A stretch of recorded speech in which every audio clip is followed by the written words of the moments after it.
My name is Levi Browdy. I'm a director at a software company here in New York. I was born in New Mexico, which is part of the United States. It's in the southwest, beautiful part of the country, in July 1972. Both my mother and father are lawyers. My mother was a criminal prosecutor, very tough attorney, my mother. My father, very much more on the academic side in terms of the legal. He got his JD from Georgetown, and he was also a law professor. I have an older sister and two younger sisters, so I'm surrounded by girls on both sides. I love my job. I really got lucky, actually. Lawyers traditionally are the worst when it comes to computers. My father was an anomaly. He's the first one in his university to get an old DEC Rainbow, like before PCs were popular. He taught me. You know, we had a computer in the house when I was in high school, which was not very common back then. I was also got into a lot of the computers, got into development, programming. I spent many years working on Wall Street, developing software for some of the large brokerage houses there. And also developed a close-knit of people I worked with, a team of consultants. And we've been working together for like 15 years now. About 6 years ago, we formed our own company, a software company based here in New York. And now we get to build our own software, sell our own software, and it's a lot of fun. I really enjoy it. I wanted to be a policeman, I wanted to be a garbage man, but then I remember the day I saw the first Indiana Jones movie. And that was it. I wanted to be in Indiana Jones. I mean, this is a very interesting guy, right? I mean, he's a PhD. He's very learned about the world.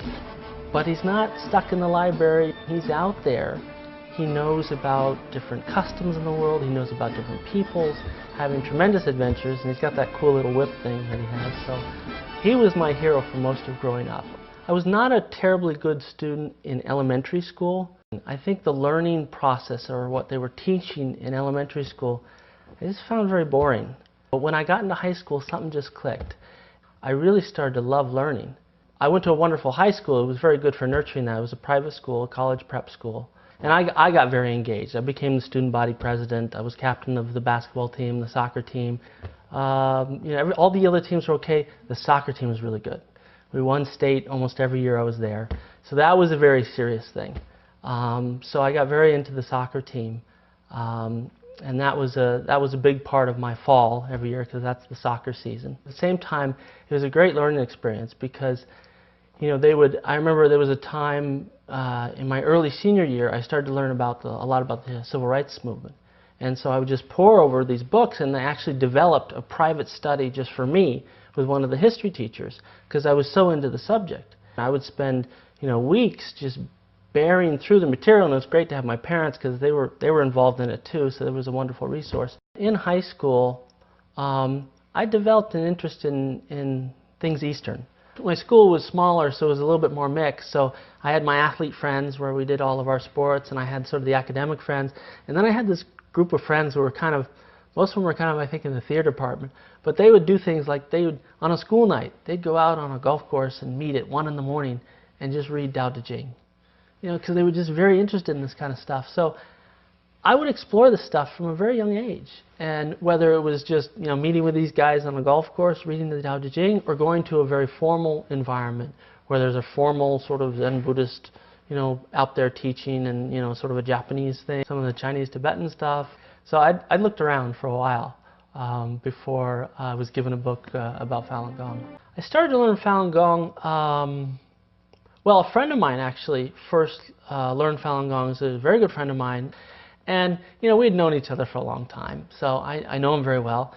And, you know, you could tell something was going on. You know, he was sort of, we could tell some behavior changes in him. You know, he was a little more calm. He was smiling sometimes when normally he wouldn't smile. So, you know, again, he's a good friend, so it was easy to walk up and say, okay, all right, what's going on? What are you doing?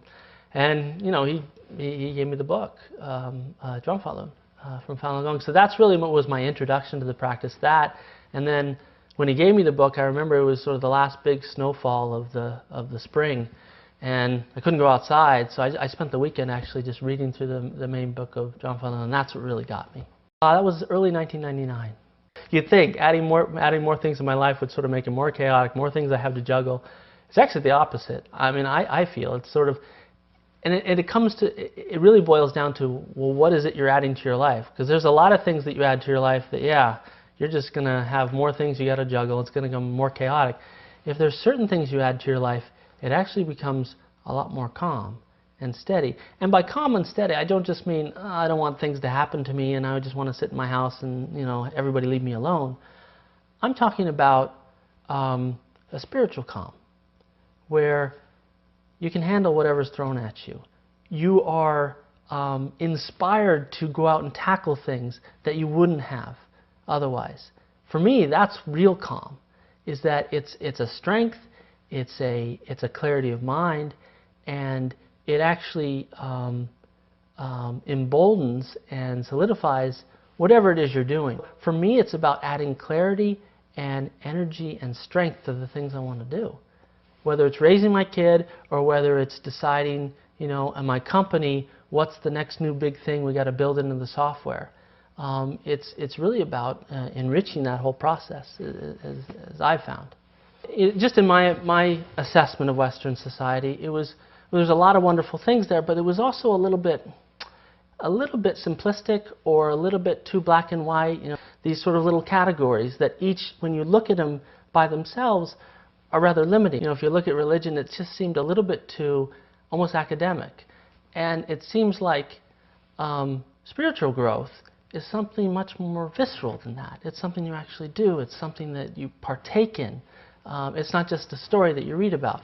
I mean, by the time I was 19, I had already lived in Europe, I'd already lived in the Caribbean, I'd sort of gotten out and seen the world, and for me, looking at some of these practices, it seems like a natural extension of that curiosity to say, okay, well, let's see if we can really understand more about, you know, as an example, karma. What is karma? How does it work? How does it affect people? Should we, you know, every parent teaches their child to be nice and not mean to other kids. But why? I mean, obviously it's good to create a civil society, but is there something else going on there? Is there something in your own development and controls your own life that is at play when you talk about your virtue or your moral disposition or how you treat people? You know, as I mentioned in high school, I was, you know, the star athlete, and I continued to be an athlete in college, and even after college, very much into working out. I'd work out 7 days a week. Sometimes if I was really tight on time and I had to choose between lunch and working out, I'd work out. I mean, it was that kind of rigorous mentality, just because I liked doing things physically. I liked running, I liked camping and hiking and stuff, but also I liked the feeling of being fit. I really, when you go to a gym regularly, it was a feeling of just being healthy and strong. It was different than if you just laid on the couch for a week. You can tell the difference. What first blew me away about Falun Gong was, I look at the exercises and they're hardly doing anything. I mean, it's a sitting meditation, first of all, and then it's this very slow motion exercises, not even breaking a sweat. I'm thinking, okay, no matter where you look in traditional Chinese culture, you'll find some type of self-cultivation or meditation practice. So it was a very key component. I could see the more profound aspects of it, and I really wanted to try that, but I didn't think it was going to help a lot with physical things. And I was just blown away, because after doing those slow motion exercises, you know, that feeling I talked about when you're working out regularly and you're really strong and really fit was far greater with the Falun Gong exercises than it was, you know, working out an hour or two in the gym every day. But really, that's not why I came into it. As I got more into Falun Gong, what I realized is it does something which I didn't realize I was looking for until I had found it. It let me be the person I'd always want to be. Which sounds sort of simple, but it's sort of, let me break that down a little bit. What I mean by that is that, you know, you go through life and everybody has what we call, we're all sort of human, right? So we all have human characteristics. Sometimes we get jealous, and sometimes we get upset when we don't want to. Sometimes, you know, things bother us when we don't want them to, but we just can't help it. It's sort of, we resign ourselves to the fact that it's human nature. And we're stuck in that to some extent. And what I found with Falun Gong is it explained the principles of life and karma and how these things work so clearly, and also just invigorated my energy and my clarity of mind so much that I could break through those things. I was no longer held back by jealousy in a certain situation, or, you know, being angry with a certain situation, losing my cool, or not being compassionate in certain situations where I just sort of discard people. It's like, ugh, get away from me. That was restraining me. I could feel it. And what Falun Gong allowed me to do is actually break right through those barriers. And that was sort of a feeling I'd never experienced before.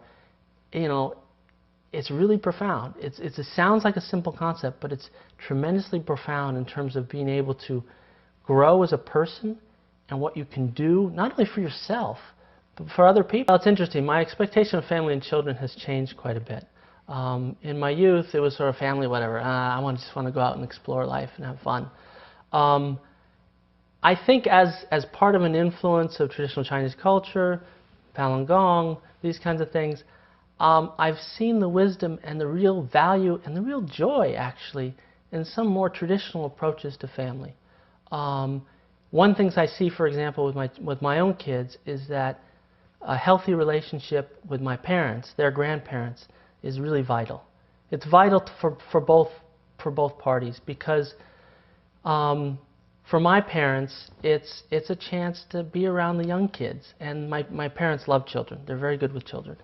And for the children, it's a chance to be around people who are older and wiser than myself and get to learn from that, and they get a new dynamic from those people. So this is something that's been very important to me, to try and bring my parents and my children together as often as possible through the year. I've been leaning on my parents actually to move out to here, but they won't. He's got his own life in New Mexico. But they come out several times a year, and that's a really important thing to me, that family connection be maintained, because it really helps the children's development. It really helps the parents as well. My boys, which I'm glad they're boys. I grew up with all sisters, so I'm glad I have boys. No offense to those of you out there who have daughters, but my boys are 4 years old and 6 years old. So the oldest is in first grade, and the youngest is still in preschool, about to go into kindergarten. They're wonderful. The older one is sort of a very thoughtful child. He reads a lot, which is totally opposite of me. I was kind of a crazy young kid. And the youngest child is a total ham. I mean, he looks like he's going to be an actor, because every time he walks by a mirror, he stops and he starts posing and doing all these kinds of things. So they're very different boys, but they get along very well. So it's been a real blessing. Typically in the West is that children, it's a little too loose. Children, for whatever reason, are given just carte blanche to sort of do whatever they want, and people are very concerned about, they don't want to harm them emotionally and everything. And they just they become the center of the universe. And I think this creates problems. When you're anybody, you're growing up thinking you're the center of the universe and you can do whatever you want. I don't think it's healthy it's not about control or anything. I don't think it's actually healthy for the children. So I was concerned about this when we first had our children. And then I'd go back to Taiwan, and I actually talked with my wife, who was raised in Taiwan, and I saw sort of at the other end of the spectrum that's also gone to a bit of an extreme, where there it's very regulated. You're basically not allowed to think a whole lot for yourself, and it's a punishment-based upbringing, really. And I felt that's not healthy either. So my take on raising the children is that it's important for them to have the encouragement that I had to go out and learn, to be excited about the learning process and explore different things, but it's also important to know that they're not the center of the universe. They're not even the center of the whole family. They're a part of it. And that's really important. And it's important in everything you do, whether it's you're going to dinner to set the table, well, they're going to help with that process. They're not just going to have everything brought to them. But at the same time, at the dinner table, we're going to listen to them just like we listen to everybody else. We're not just going to say you have to sit there silently while the adults talk. It's really important that they feel that they are part of something. And that's really what I've tried to do, raising the boys. Now, I've had to do it a little bit by myself, because my wife, again, she had a tough time growing up in Taiwan. It's a very sort of rigorous thing, and she's very wary to do the discipline action. So I'm the disciplinarian in the family. Which is, fine, I don't mind. But for me, that's always been a very important issue, about how to make sure that they're brought up well-disciplined, but encouraged. And it's tough, because we're here in the West, and a lot of the kids that they hang out with maybe aren't necessarily brought up that way. So I've had to kind of, steer the ship properly so that they get that without being influenced too much by what's going outside, but also not being alienated. You know, if they go over a friend's house, they go to a friend's house. If they do stuff over there they wouldn't do in this house, so be it. But that's always been a very important thing for me, is to make sure that they have that kind of upbringing. Well, I'm very involved in Falun Gong organizations now. At this point, I actually head up a nonprofit organization based here in New York. That's the press office for Falun Gong to the Western media. So at this point, I'm very involved. I deal a lot with all the stories that come out of China, getting those to media, getting those to human rights group. Very, very much a part of my life. I mean, my life is when I come home from work at night, you know, we have dinner with the kids, I kiss them goodnight, I tuck them in, and I go downstairs and this is what I work on. We have no funding. We do our work very much, I mean, I'm a perfect example. On nights and weekends, out of our own pocket, whatever the situation needs, we do it. If the Chinese Communist Party has just done something terrible or issued some press release spreading some lie, I get on the phone with half a dozen people that I know around North America and Europe. We need to issue a press release on this, or we need to get this story to a congressman. And we just have a conversation about how are we going to get this done. And that's the way almost all of our work is done. It's all done grassroots. It's all done volunteer work out of our own pockets. We've seen it makes a tremendous difference because, first of all, the party does react to public exposure of what they're doing. We even see this in labor camps. I mean, an individual labor camp where someone had been torturing Falun Gong practitioners, and you expose that person. Let it be known what this person is doing to his community, to the people who are his friends and family, and watch what happens. A lot of times it will have an effect on that person, that they'll stop doing things so horrifically.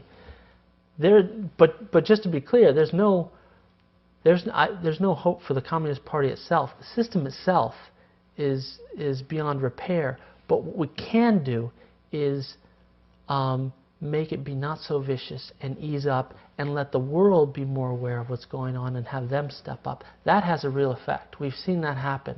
So I think that's one of the main things we'd be focused on, is whether there's a membership roster, whether you sign up for anything like that. There isn't. There's just you, your desire to practice, and the teachings. And whether you do that by yourself in a log cabin up on the woods, or you do it like I do here in New York City, very much engaged with a group, is up to you. And that's also one of the things I love about the practice, is it's very much about, you know, if you want to practice Falun Gong, you don't have to change your whole life. You don't have to move somewhere. You don't have to change your career. You don't have to get married or get divorced or anything like this. Whatever your life is, you fit Falun Gong into your life. You can take Falun Gong to anyone's life, and they can actually practice it, whatever their schedule. The practice is very much about the individuals. Anyone who wants to practice, they get a book and they practice. And it's very much a grassroots thing. It's very much you learn from those who you love. I don't belong to a Falun Gong temple. I don't belong to a Falun Gong church. I do Falun Gong on my deck at home. That's where I practice. That's where I study.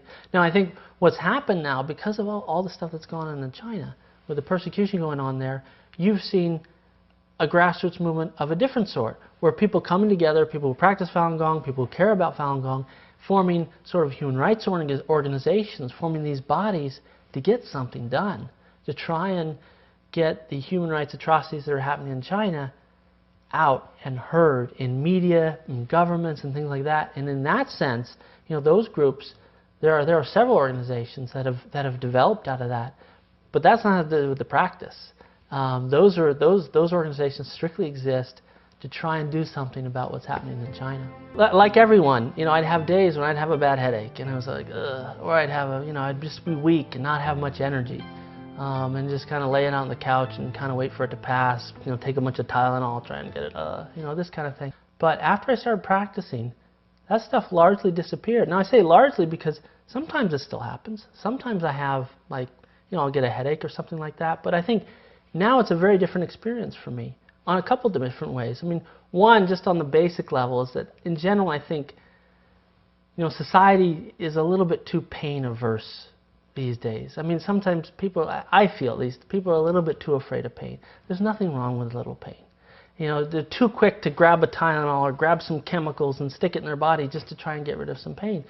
And I don't feel that's really necessary, because you know, the body feels pain sometimes for a reason. It's telling you something, or maybe it's just a karma. You know, there's karma that comes out in different ways, and there's nothing wrong with that. That's a healthy process. And what I found is actually sometimes nowadays, and if I do get a really bad headache, it'll pass. You can endure some pain. That's not going to kill you. It's not a big deal. And when it does pass, it feels a lot better. You feel a lot more cleansed.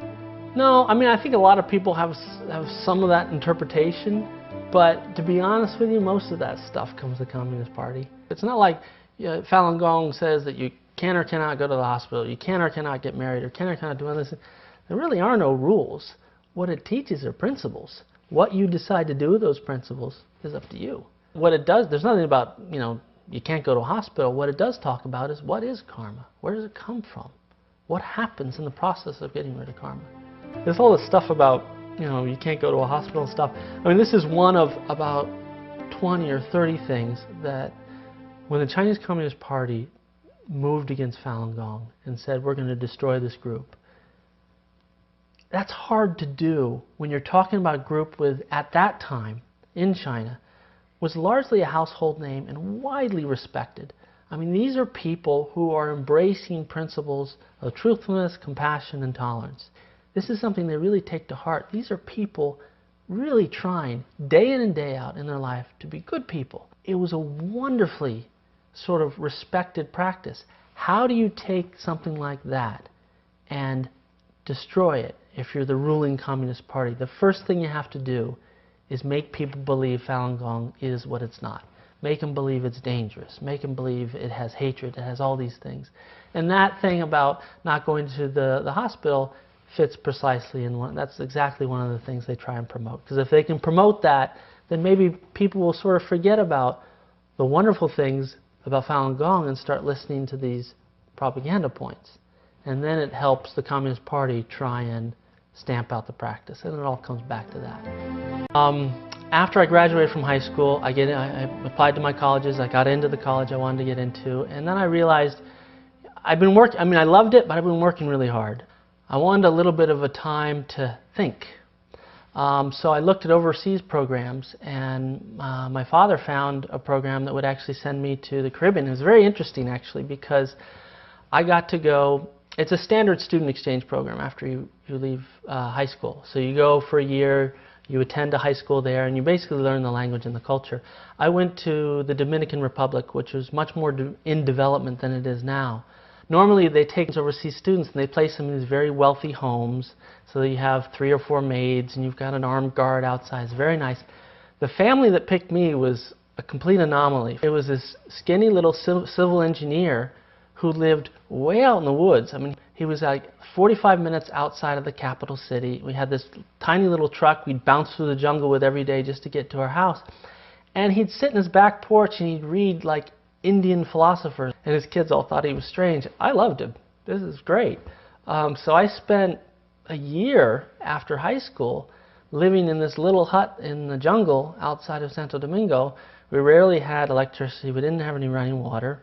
I would take baths in the local stream with the yaks and the cows and things like that. And I would just read. I read a tremendous amount while I was there. So it was a great year. So by the time I got done with that, and then I came back and attended my first year at university here on the East Coast. When I was in my sophomore year in high school, my father did a sabbatical in England. So picked the whole family up and moved us to just south of London. And I lived for a year there and traveled around Europe. These days, I think in the West and the East, you see a lot of concern over test scores. But when it comes to the morality of the child and how they treat people, yes, there's a basic concern and they teach you not to hit other kids, but it's really not, their moral character is really not something that is dealt with a lot. It's all about their test scores. Don't hit other kids and make sure you get good test scores, good test scores, test scores, test scores. I think this is a real problem because your success in life, your happiness in life all stems from the central issue of your character. Are you someone of moral quality? And I mean that at a very basic human level, because it allows you to get along with people. I mean that at very profound levels, in terms of you understand how karma works, and how the universe works, and how to work with that universe in harmony. So I think it's a very, very key issue for raising children. And coming back to your question about how I'd like them to, what kind of life I'd like them to live, I'd like them to be anchored in with their own moral compass to guide them. I think that's the most important thing, and that they understand the importance of virtue, and they live by that. I think that's the kind of people I'd like them to become. In terms of the world, I hope that they live in a world that values that, that nurtures that in people, which is the exact opposite from what you're seeing in what the Communist Party is doing, which is trying to sort of nurture people to fight with each other and to condemn the other person, and this kind of infighting, this sort of so-called social Darwinism. There is that concept today that if you learn to compete and fight with each other, with all that fighting, you'll get stronger. With all that competing, you'll get smarter. But if you look at the real leap forwards, even in the scientific community, if you look at the real leap forwards that people have done, it's about when great minds come together and work with each other well. And that's where real advancement is made.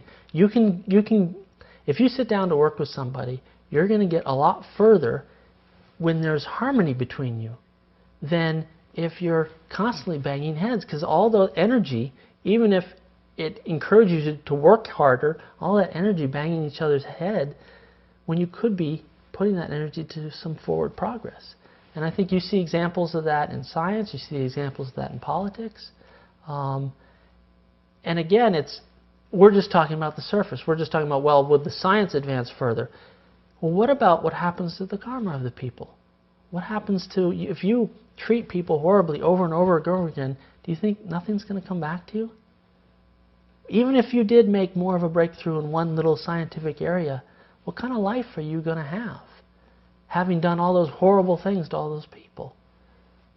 In the long run, and very often in the short run, it's much, much worse when you teach people to be competitive and bang heads and mistreat each other to advance their own purpose. Is that the biggest thing it's given me is to let me lead the life I've always wanted to live. Be the person I've always wanted to be.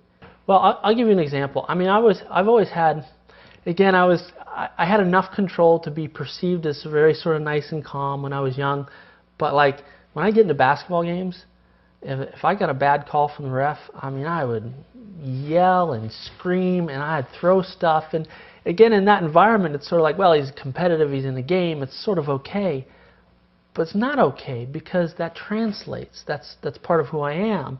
So sometimes with the children, when the response, they do something, and the response they need is someone to teach them the right thing, instead what they're getting from me is me just screaming at them. And that doesn't help. It hurts them. Doesn't do me any good. They're not growing, right? Because I have this sort of fire in me, this sort of competitive thing that just wants to lash out sometimes. If I can get through that, and I've seen myself get through that, the kids will do something where normally I'd just yell at them and tell them to go away. I can actually, it gives me space to sort of, first of all, look at them and say, okay, why did they do that? What were they thinking about? Okay, Jesse, come here. Come here. Let's walk through this. It's a totally different experience, and it changes their life. It's not just about me. It changes their life and their experience of growing up. Falun Gong does that for me. It takes that fiery temper that I have and changes it into somebody who's nurturing. You know, and again, that's one aspect. That happens in every part of my life, and it keeps going, and it opens up horizons. So that's, for me, that's been the most amazing thing. You know, a lot of people, when they go into spiritual practice, the most amazing thing is, you know, they got cancer, it was completely healed, or something like that. For me, there was just parts of me that at a certain point in time that I'm always just going to yell at the kids. It's just who I am. No. I can actually get rid of that stuff. And again, when I do, there's a whole other level of engagement I have with my sons because of it. Well, my wife, a few cultural context here. My wife is from Taiwan, and at least the way she describes it is that, you know, love there is expressed by yelling. It's the tough thing, so she'll yell at me a lot. The old way is just to sort of, oh, she's yelling at me, or just leave, or just yell back, put her in her place, right? How's she yelling at me? This is my country, I know what I'm talking about. Put her in her place, right? That's the old way. The new way is, wait a minute, not worried about whether she's yelling at me or not. Look at what she's thinking. Why is she yelling? There's something in her heart. Maybe I didn't do right, but there's something going on there. Take a step back and see why is she going through that, and actually being able to work through it. And again, when you do that, you take a situation where it was just sort of like, and then, you know, we go our separate ways, and you turn it into actually a growth experience, and actually our marriage gets stronger. It seems like a small thing, but it changes your whole life, because you put that instance, and that happens every day with somebody or someone. It's changing my whole life. I've found it's really important to deal with politicians on an individual basis, issue by issue, because there are some Democrats who do things that I would consider on the human rights side appalling, and I would not want to be associated with that. There are some Republicans, same thing. And so for me, what I've found in terms of political parties, it's really important to deal with an individual politician on an individual issue, and not to just say, oh, whatever the Democrats say, I'm going to go with, or whatever the Republicans say, I'm going to go with, because sometimes they'll go a direction that really isn't something I believe in, and I'm not going to support that necessarily. Not particularly, again, more recently, because I've been involved with human rights work. Human rights obviously brings in the issue of dealing with government officials, so I work with them on that capacity, enjoy working with that capacity, but I'm not necessarily a political animal. I mean, there's some people that they're very political. They love, you know, they just sit there watching C-SPAN all day long, and it's just, they love the game, the sport, the activity of politics itself. Not really something I'm into. The nature of the persecution in China is something I've had to come to understand a little bit over time. And I was at a little bit of a disadvantage because I didn't know much about the Communist Party either, so I had to learn about that. And I don't think you can understand the nature of the persecution without understanding the nature of the party itself to really get a sense of what's happening there. My sense of it now, having gone through the last 10 years and studied this kind of thing and seen what's happened, the nature of the persecution there is very much one of systematic. Every aspect of Chinese life is not free from this persecution. They squeeze you at every single place. I would say in that the party, it's not even the state or the government, the party itself has used, and this is what has really just been mind-blowing to me, has used every little aspect of society. They don't just use the police to take people away from their homes at night or the Public Security Bureau. They use schools, high schools, colleges, elementary schools, workplaces, neighborhoods. They even pit husband and wife against each other. They set it up so that everywhere you are, if you're a Falun Gong practitioner, you're going to be ostracized, abused, denied of rights, even young children. And this is really what brought it home for me. Young children going to elementary school, they're supposed to learn about the world. One of the things that the Communist Party teaches them is that Falun Gong is evil or all these other things, starting at little tiny kids. And it goes all the way through life.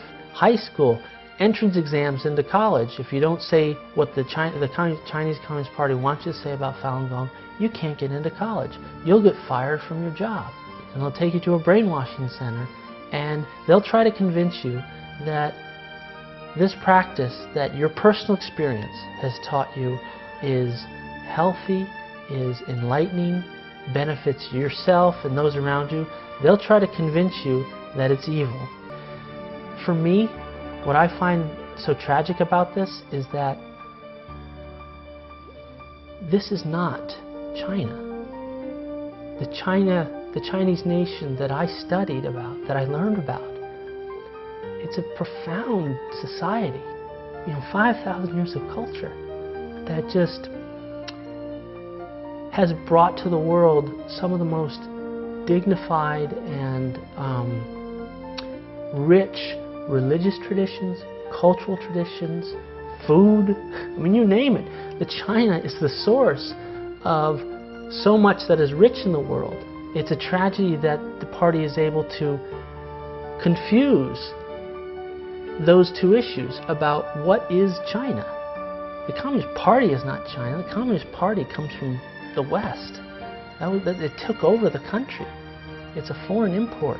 And one of the things I worry most about now is that, especially the young Chinese kids, they can't tell the difference. They lose sight of that their real identity as Chinese is something they should be very proud of. It's a heritage that includes Confucius and Lao Tzu, Falun Gong, and all these great things. It's not what the party has raised them in.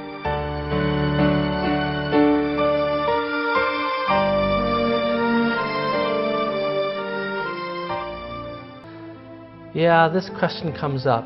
Everybody looks at the economic growth of China and says that, well, there's a lot of bad stuff, but look, isn't this great what the government is doing?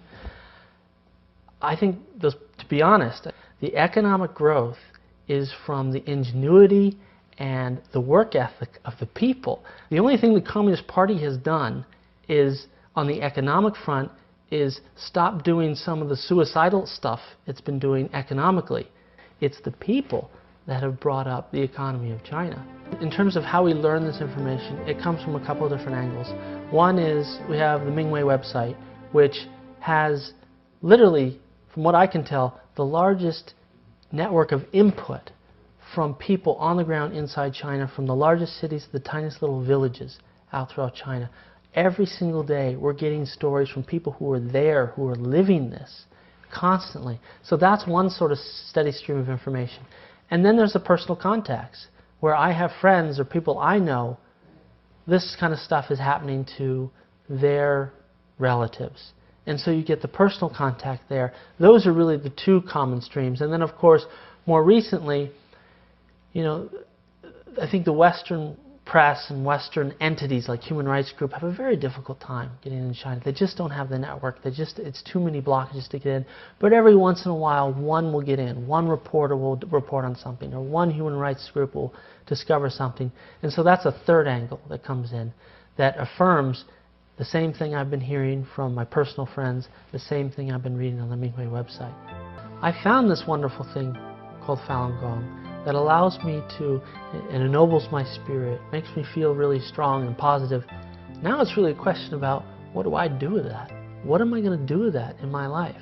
And that's what sort of presents me day in and day out. It's a challenge, it's a joy, but it's definitely a question. It's not a stopping, sitting back on my laurels and say, oh, I found Gong, great, I found it. The process starts now. It's a matter of, I have such this wonderful thing. What am I going to do with it? That's up to me. And it's up to me every day. So, yes, I found what I'm looking for, but the way I look at it is that means the journey's just started, not that it's ended.